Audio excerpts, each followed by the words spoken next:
Bueno, pues vamos a comenzar una serie preciosa acerca de la marca de la bestia. Nos encontramos en un punto en la historia donde los avances tecnológicos y todo el desarrollo que estamos viendo a través de la genética con el famoso transhumanismo, donde se están tratando de mezclar células humanas con embriones de animales, etcétera, etcétera.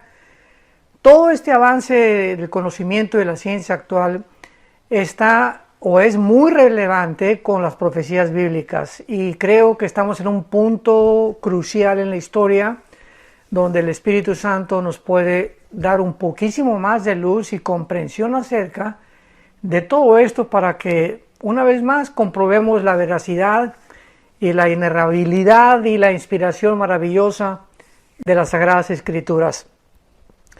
Por ejemplo, en el capítulo 13 del libro del Apocalipsis, hace 2000 años se escribió el apóstol Juan, que se encontraba en la isla de Patmos, que está muy cerca de Turquía, junto al mar Egeo. Actualmente la isla de Patmos todavía existe, que él vio una visión tremenda de Jesucristo, y pues cuando él volteó para oír la voz como de trompeta que le hablaba, Cristo le dijo: yo soy el que vivo y estuve muerto, mas ya que vivo por los siglos de los siglos. Escribe las cosas que son, las que has visto y las que serán. Y entonces el apóstol Juan hace 2000 años escribió algo que ya sucedió, que no ha sucedido y que está por suceder. Esto, ¿verdad?, pues nos funde los fusibles de nuestro entendimiento y de nuestro cerebro, porque él está escribiendo cosas hace 2000 años, o sea, viajó a través del tiempo el apóstol Juan, en el Espíritu, desde luego, como lo dice él en el capítulo 1 del libro del Apocalipsis. Y estaba yo en el Espíritu en el día del Señor, y él vio lo que aún no ha acontecido ante la época presente en la que tú y yo vivimos. Pero lo que él vio, pues ya sucedió, porque lo escribió tal como lo encontramos en el libro del Apocalipsis. Y todavía no sucede en el siglo XXI en que nos encontramos. Sin embargo, va a suceder. De una forma maravillosa, Dios simplemente nos dice que el tiempo no existe, ¿verdad? Es completamente relativo. Entonces, el Dios de la Biblia es el Dios que trasciende completamente las 4 dimensiones en las que tú y yo estamos viviendo, que es la altura, la profundidad, la anchura, y la 4ª dimensión que el gran científico alemán Alberto Einstein descubrió, y que es el tiempo. Y Einstein, en su famosa teoría E igual a mc al cuadrado, la energía es igual a la masa por la velocidad de la luz, ahí describe claramente esto, que el tiempo, ¿verdad?, es de carácter relativo.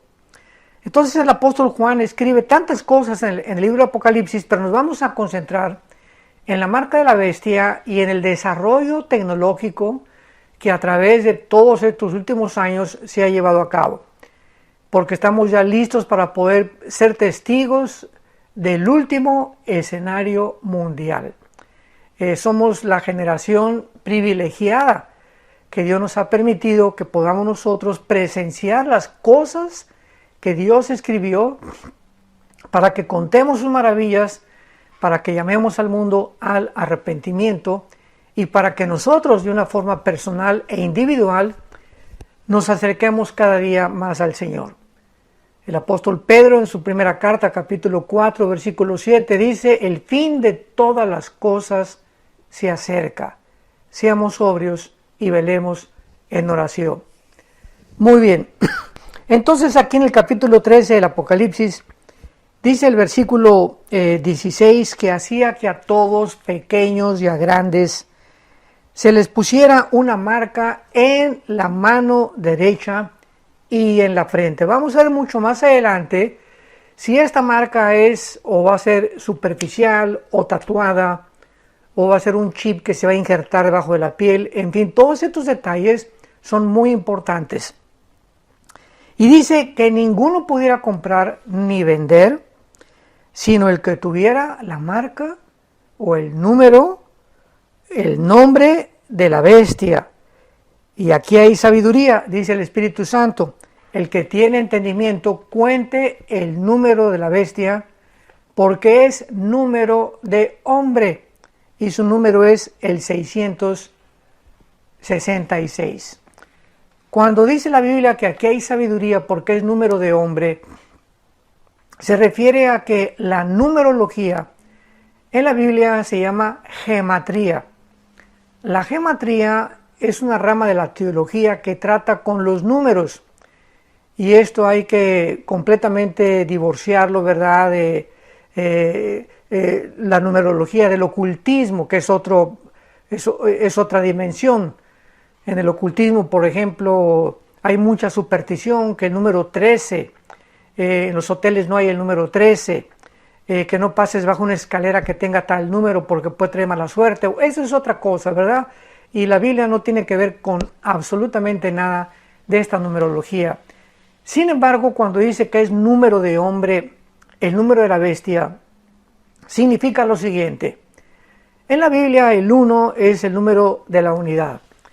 Dice en Deuteronomio 6, versículo 4 en adelante, Shema Yisrael Adonai Elohim Adonai Echad. Esto es en hebreo, que significa, oye Israel, el Señor tu Dios uno es.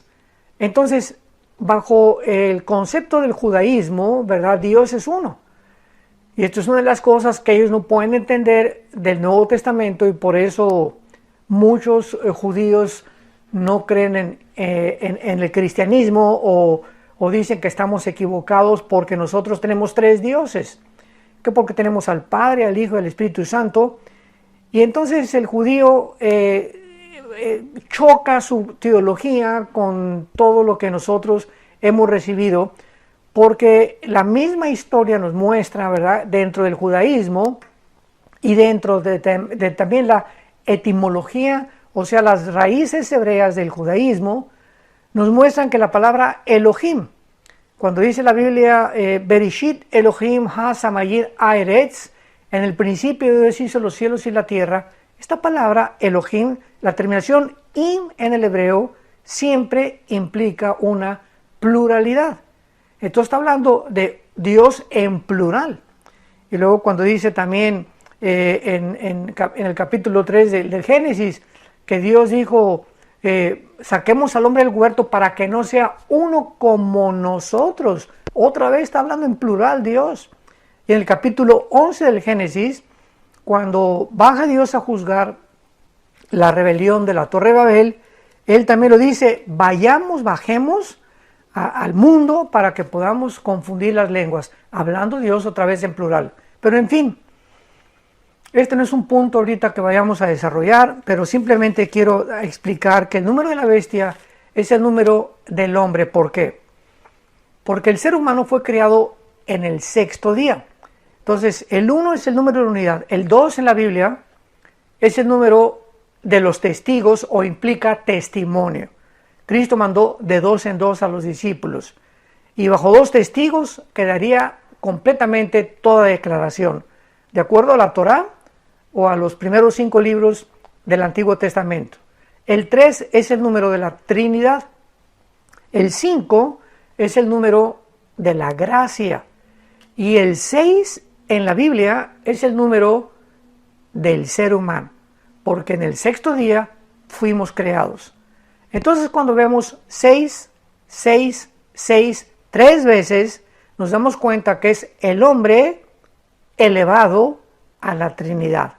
O sea, el hombre convertido en un Dios. Y por eso se le dio al anticristo el número del 666. Porque es precisamente el anticristo el ícono final de Satanás, para representar que Él es Dios, ¿verdad? Y que no hay nadie absolutamente como Él, porque así es como va a terminar esta triste historia de esta criatura rebelde que se opuso a los mandamientos y a la voluntad de Dios. Muy bien. Vamos pues a entrar en materia y vamos a ver que la marca de la bestia va a involucrar 2 aspectos principales. Un aspecto económico y un componente espiritual. Repito, la marca de la bestia va a implicar dos aspectos diferentes, uno económico y el otro espiritual. Y estas dos características van a trabajar juntas y serán los temas que vamos a tratar de desarrollar. El aspecto económico y el componente espiritual lo vamos a explicar un poco con más detalles más adelante. Y el intento de este estudio es prepararnos o preparar el estrado para poder nosotros continuar, y cuando lleguemos a estudiar con más detenimiento estos dos componentes lo vamos a entender. En su afán principal de convertirse en el Dios de este mundo y el máximo gobernante mundial, el anticristo va a tener que alcanzar o va a tener que lograr 4 metas. Si tú quieres ir apuntándolas, será muy importante. Para que el anticristo pueda lograr colocarse y convertirse en el máximo gobernante mundial, va a tener que alcanzar o lograr 4 metas. Número 1, y vamos en orden para que veamos la final, o sea la cuarta. Número 1, un control militar. En el libro de Daniel, en el Antiguo Testamento, en el capítulo 11, leemos nosotros que el anticristo tendrá que primero tener el control militar del mundo, porque es necesario para que pueda lograr las otras fases distintas. Y dice en Daniel capítulo 11, versículo 40 al 45, Daniel 11, 40 al 45, al cabo del tiempo, el rey del sur contenderá contra él. Él es el anticristo. Y el rey del norte se levantará contra él como con una tempestad, con carros y gente de a caballo y muchas naves, entrará por las tierras e inundará y pasará. Entrará a la tierra gloriosa que es Jerusalén, y muchas provincias caerán, mas éstas escaparán de su mano, Edom y Moab, y la mayoría de los hijos de Amón. Edom, Moab y Amón corresponden a el área geográfica que actualmente ocupa Jordania moderna. Entonces, Jordania, de alguna manera, el anticristo no se va a meter con Jordania, y de alguna manera Jordania va a unirse al anticristo en su confederación final de naciones. Y luego dice el versículo 43, se apoderará de los tesoros de oro y plata y de todas las cosas preciosas de Egipto, y los de Libia y de Etiopía le seguirán. O sea, estas naciones del norte de África también se van a unir al anticristo.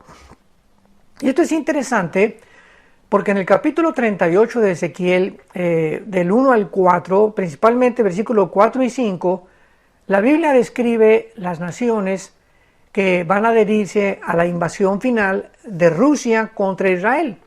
Y menciona a Rusia como Rosh, menciona a Irán como Persia. Recordamos que en 1935 se le cambió el nombre de Persia a la República de Irán.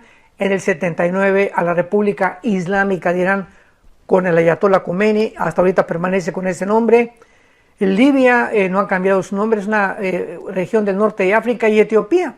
Entonces, estas naciones van a ser parte o van a formar parte, tanto en Ezequiel, él lo corrobora, como también Daniel capítulo 11, que es el pasaje que estamos leyendo.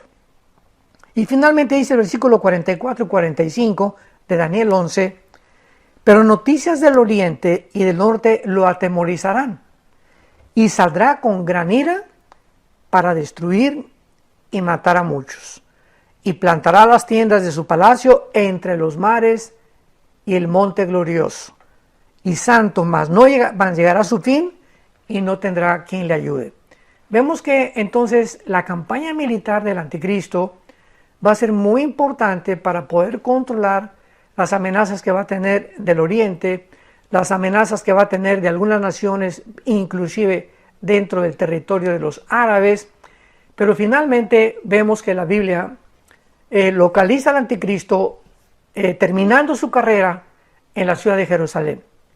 Y ahí es precisamente donde la segunda carta a los tesalonicenses, el apóstol Pablo escribe claramente que vendrá Jesucristo y destruirá al anticristo solamente, ¿verdad?, con su voz, con la palabra de Dios. Y en Apocalipsis 16, en la guerra del Armagedón, se va a llevar también en el Valle del Megiddo, Joel capítulo 3, y todos estos pasajes que nosotros unimos hacen una consistencia de la verdad extraordinaria, porque fueron escritos por autores diferentes en diferentes épocas, pero la consistencia y la armonía que existe de la Biblia de una parte con la otra, cómo encajan todas las piezas de una forma sobrenatural. Entonces, esta campaña militar la tendrá que llevar el anticristo de alguna forma inmediata. Y además, en esta primera fase, que el anticristo necesita primero controlar el control militar, parece que comenzará rápidamente después del rapto. Dice en Apocalipsis capítulo 6, versículo del 1 al 4, que el primer sello aparece el anticristo como un caballo blanco, montado en un caballo blanco, el primer jinete, con un arco y sin flechas. Esto es muy significativo porque implica que va a entrar como un pacificador.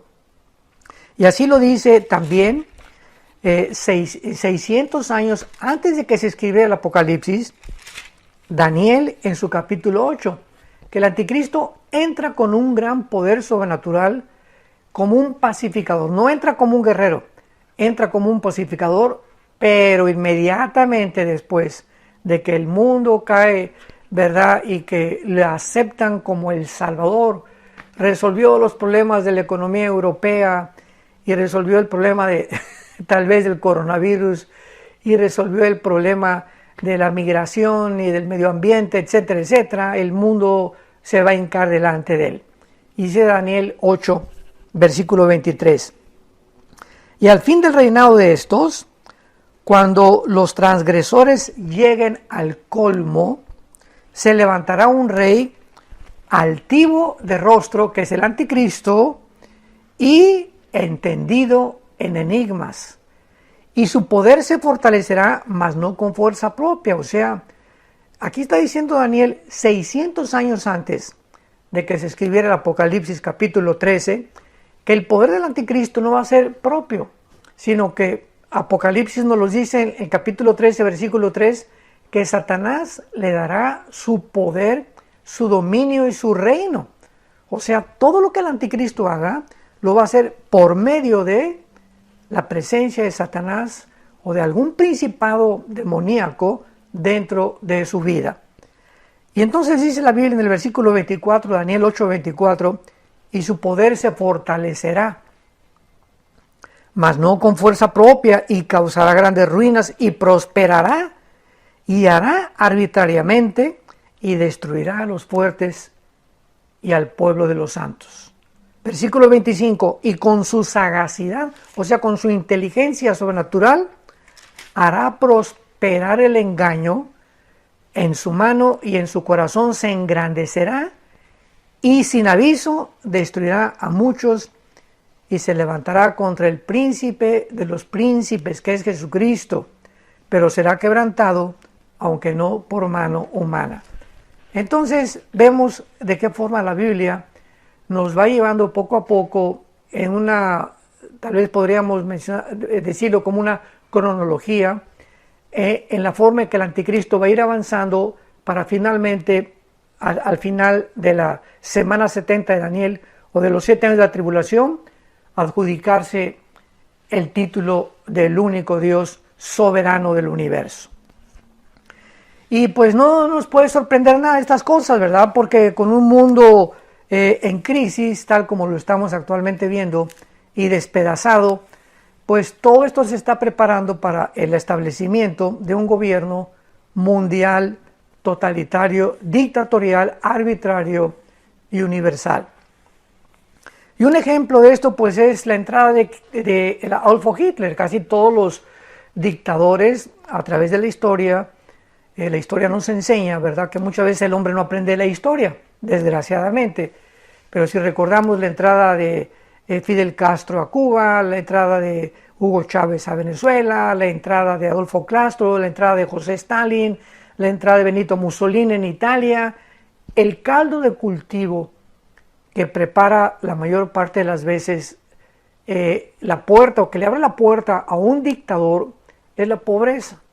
Es el estado caótico, económico, espiritual, de depresión, en que la gente se encuentra y llega de repente, surge un hombre de la nada y con un populismo, con una ideología populista, voy a traer la solución, voy a solucionar esto y aquello, y la gente hambrienta, porque así es el ser humano, estamos siempre buscando a alguien que nos saque del pozo, pues se le entrega el poder a estos supuestos falsos profetas, falsos líderes políticos y religiosos, creyendo que ellos nos van a sacar de la desesperación. Y Hitler así entró, aunque él fue elegido democráticamente. Hitler posteriormente, después de que Chávez también fue elegido democráticamente, el que entró de una forma violenta fue Fidel Castro en Cuba, en 1960-61, ¿verdad? Cuando a Fulgencio Batista, el expresidente de Cuba, él pues le dio el pinochetazo, ¿verdad? A través de una revolución armada. Pero Hitler entró con una forma democrática, repito, más adelante a los 1936 ya formó el Partido Nacional Socialista Alemán y más adelante comenzó a manifestar su antisemitismo y así vemos de qué forma despedazó Alemania completamente. 90 millones de alemanes creyeron en su retórica, en su verborrea, en todo lo que él decía en sus discursos. ¿Por qué? Porque esto es lo que se llama en la Biblia un espíritu de engaño.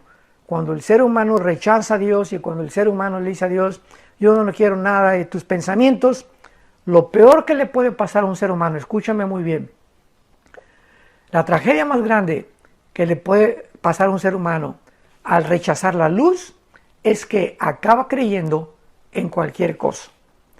Así es, si tú eres una persona que rechazas la luz, vas a acabar creyendo o en Buda, o en Zoroastro, o en algún tonto, ¿verdad? O en algún dictador del pasado, o en algún político, menos en aquel que dijo, yo soy la verdad, el camino y la vida.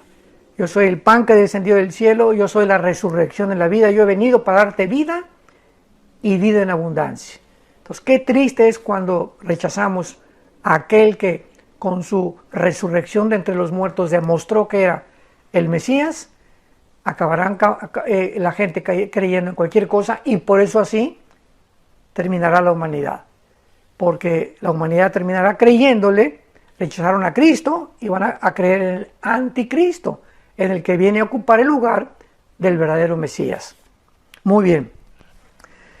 Entonces vemos en segundo lugar, la segunda característica o el segundo logro o la segunda meta que el anticristo va a necesitar para poder empoderarse o poder establecer su baluarte económico y militar, etcétera, etcétera, es el poder político. Primero es el poder militar y después será el poder político. Después de devastar y despedazar la tierra, el anticristo va a organizar 10 naciones. Bueno, estas 10 naciones ya van a estar organizadas, pero cuando el anticristo a través del poder militar y de algunas guerras venza a algunas naciones, estas 10 naciones le servirán como su plataforma.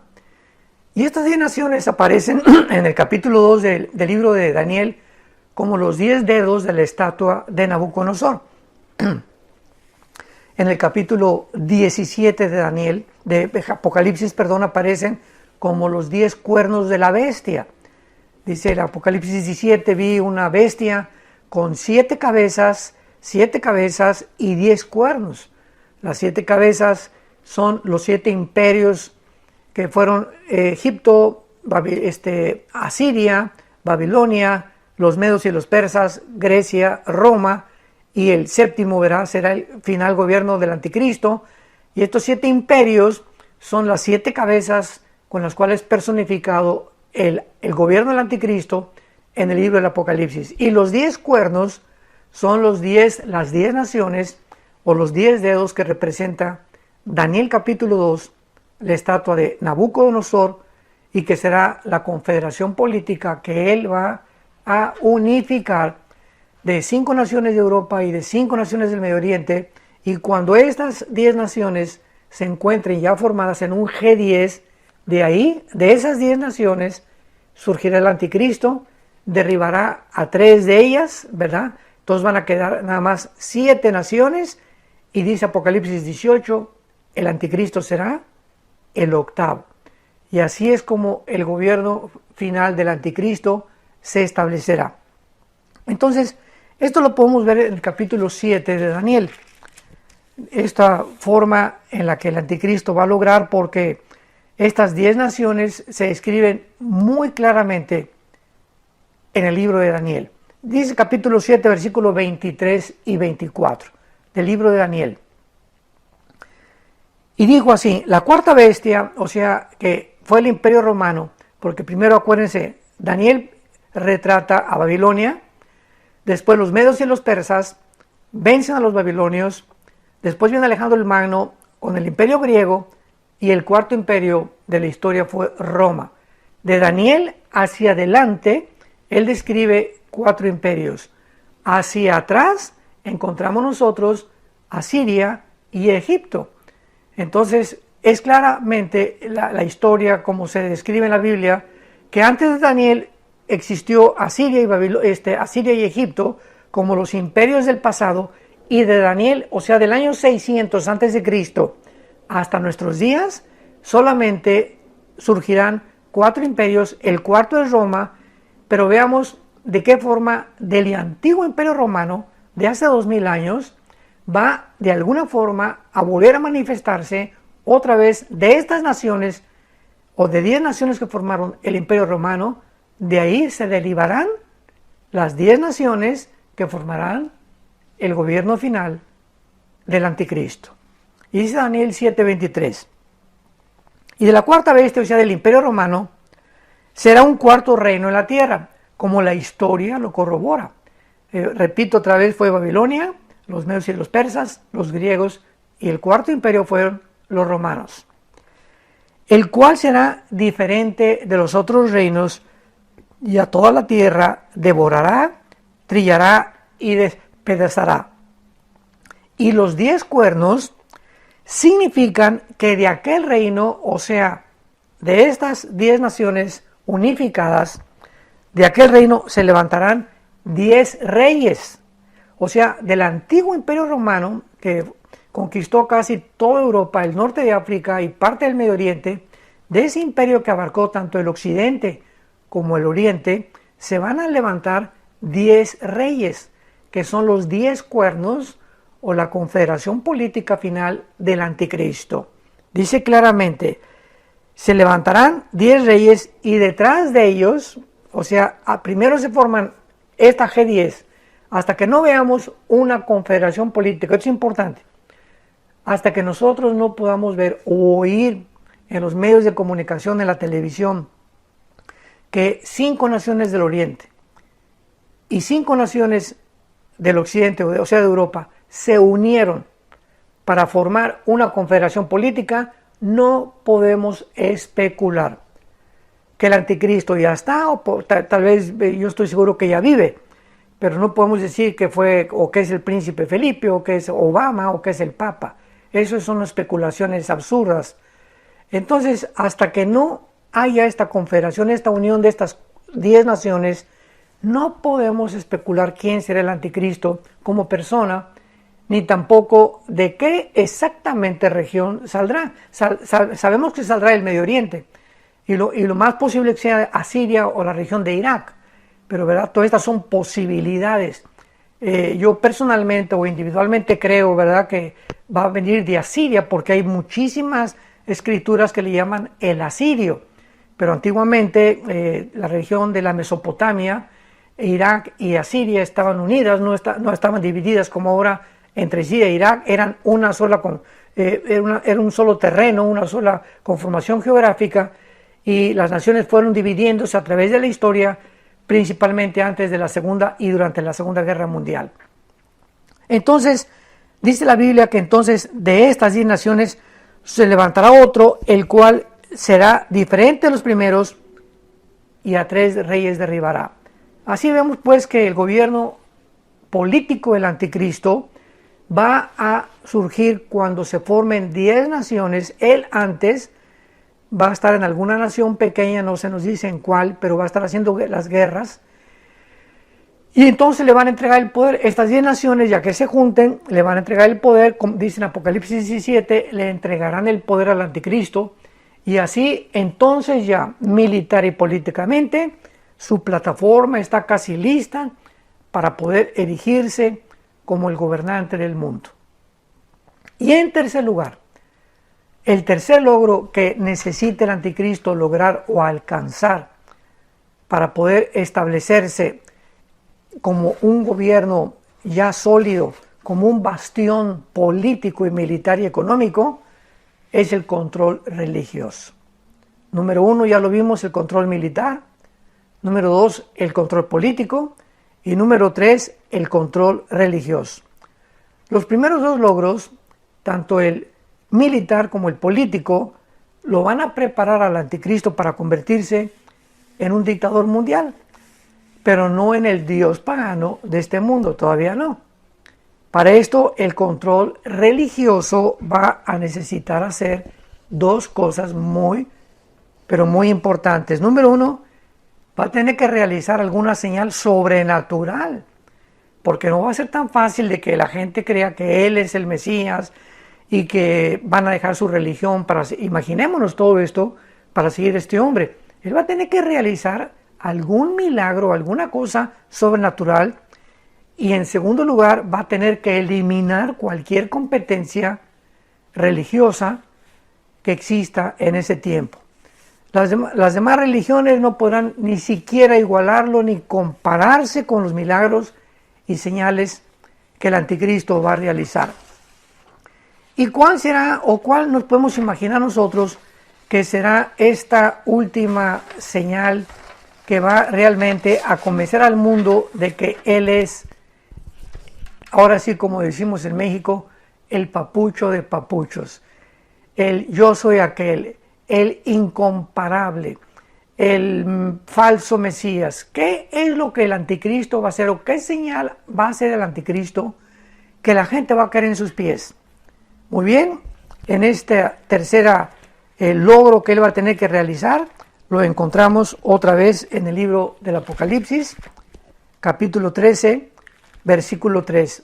Leamos con mucho cuidado.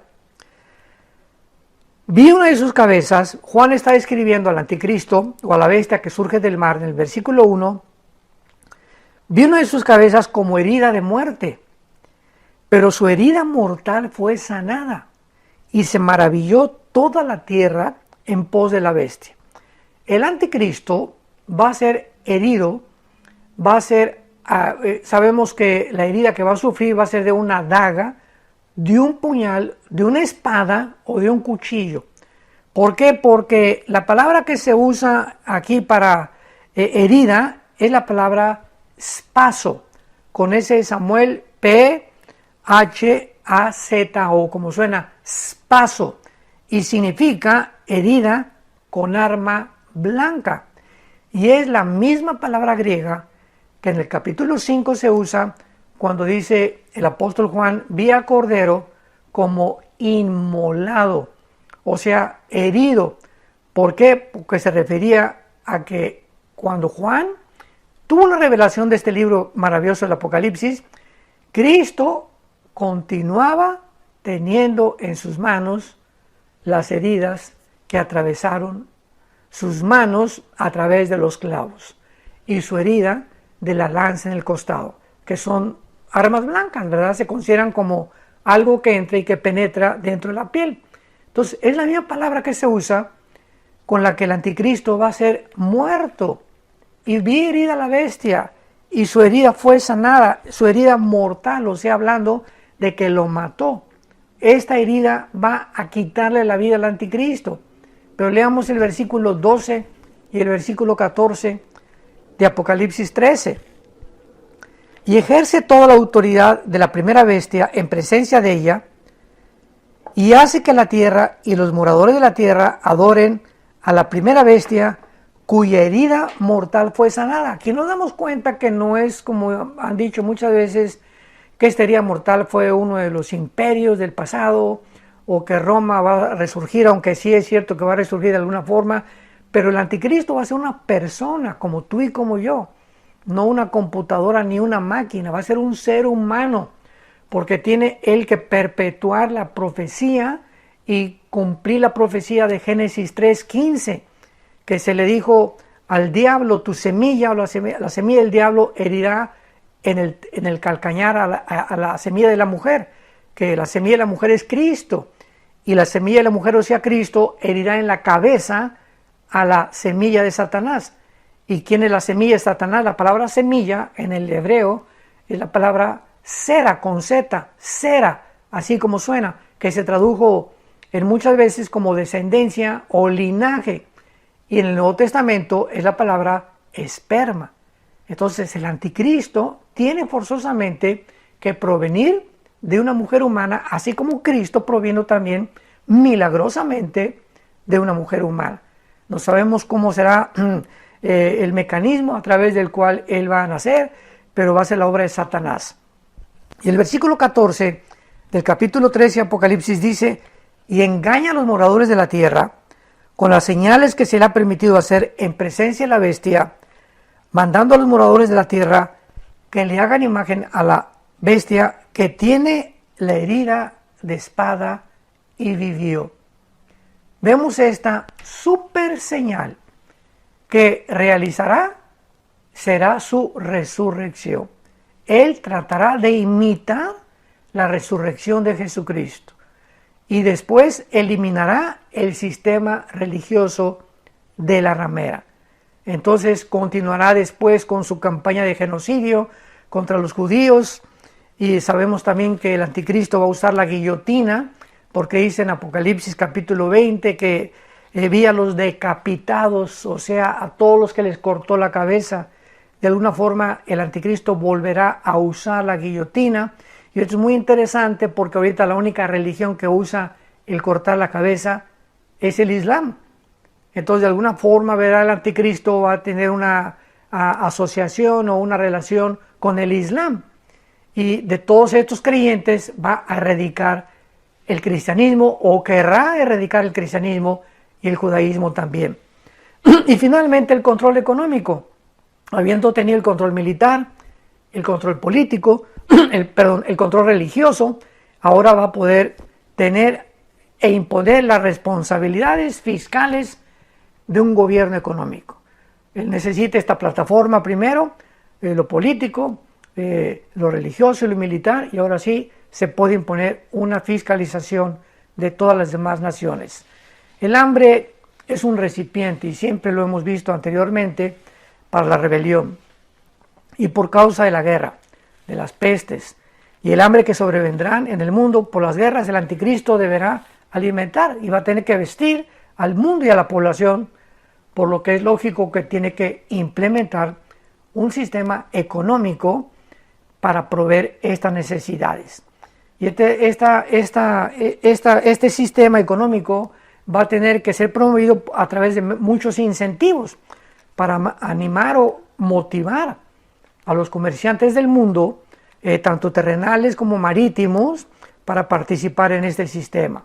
Y también tiene que haber un sistema universal para que todos los gobernantes del mundo tengan acceso a él. Y todo esto lo podrá lograr gracias a la tecnología del siglo XXI. ¡Qué increíble es la Biblia!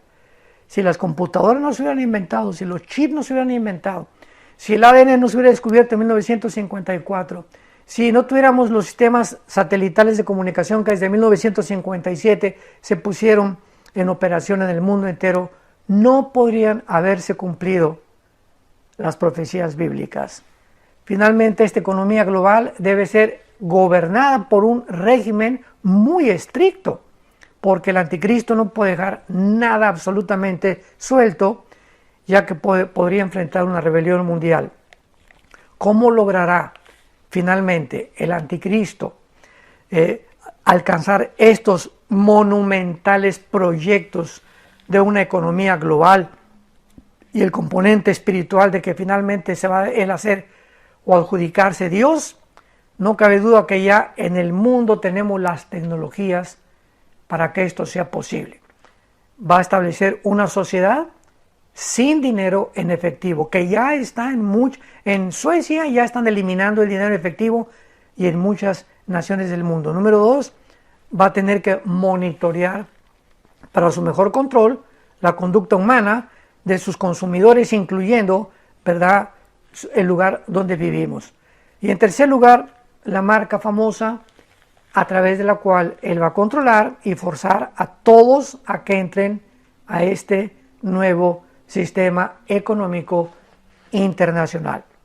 Bueno, pues vamos a continuar el próximo domingo con esta interesantísima serie acerca de la marca de la bestia y el nuevo orden mundial, y sabemos que cada vez que profundizamos y sacamos estas verdades de la Biblia nos preparan para abrir los ojos y estar conscientes de lo que está pasando en nuestro mundo, porque no somos hijos de las tinieblas, somos hijos de la luz, y no nos ha puesto Dios para la ira, sino para alcanzar la salvación por medio de nuestro bendito Salvador, el Señor Jesucristo. Que Dios te bendiga.